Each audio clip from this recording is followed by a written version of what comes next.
à cause des avertissements prophétiques que donnent les Écritures sur l'invasion des armées de Satan, déjà à l'œuvre parmi les enfants de Dieu, et des nombreux signes qui nous avertissent de la venue des derniers temps prédits, tous les croyants devraient accueillir avec joie, lumière et connaissance sur la puissance des ténèbres, ce qui les armerait et les rendrait capables de traverser l'épreuve terrible de ces jours qui ont été prédits, sans tomber dans les pièges de l'adversaire.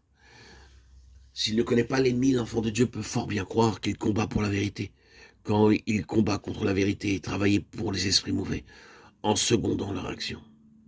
Quand il croit seconder l'activité divine et la servir, car s'il croit que telle œuvre est voulue de Dieu, il la soutiendra de toute son influence et de tout son pouvoir.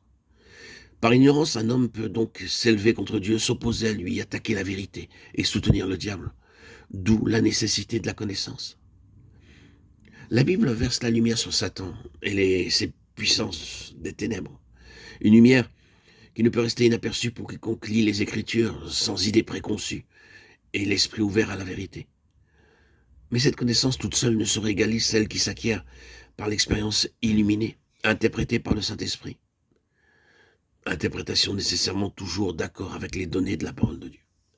C'est-à-dire que nous ne possédons vraiment et ne connaissons vraiment que ce que nous avons expérimenté, vécu, et que la Bible sans l'expérience ne rend pas le croyant capable de connaître, de réaliser l'existence actuelle de Satan et des armées du mal, et la façon dont il détourne et induise en erreur les enfants des hommes. Le croyant peut avoir en son esprit un témoignage direct de la vérité de la parole de Dieu, mais c'est seulement par l'expérience qu'il acquérera ce témoignage tout intime de l'inspiration de l'Écriture. C'est par l'expérience qu'il réalisera l'activité d'être spirituel mauvais. Si tout ce que la Bible renferme sur le sujet des êtres surnaturels mauvais pouvait être traité, la plupart des lecteurs découvriraient que la révélation de Satan, de son activité, de ses principautés et ses puissances dépasse infiniment ce qu'ils avaient réalisé. De la Genèse à l'Apocalypse, nous voyons à l'œuvre Satan comme menteur.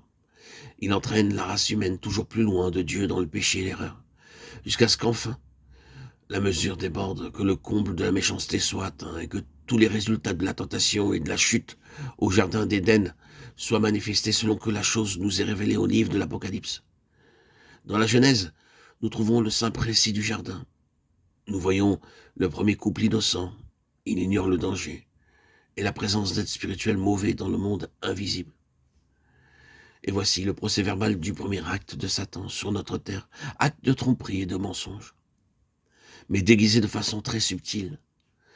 Nous voyons l'ennemi spéculer, faire appel aux désirs les plus élevés, les plus purs d'une créature innocente, et revêtir le but de ruine qu'il poursuit d'un bien apparent, rapprocher la créature du Créateur. Nous le voyons s'armer du désir qui pousse Ève vers Dieu, pour l'éloigner de Dieu et faire d'elle sa captive.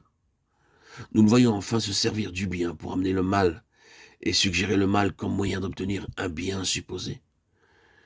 Pris au piège qui lui est dressé, croître dans la connaissance de devenir semblable à Dieu, Ève est aveuglée. Elle est séduite. 1 Timothée 11, 14.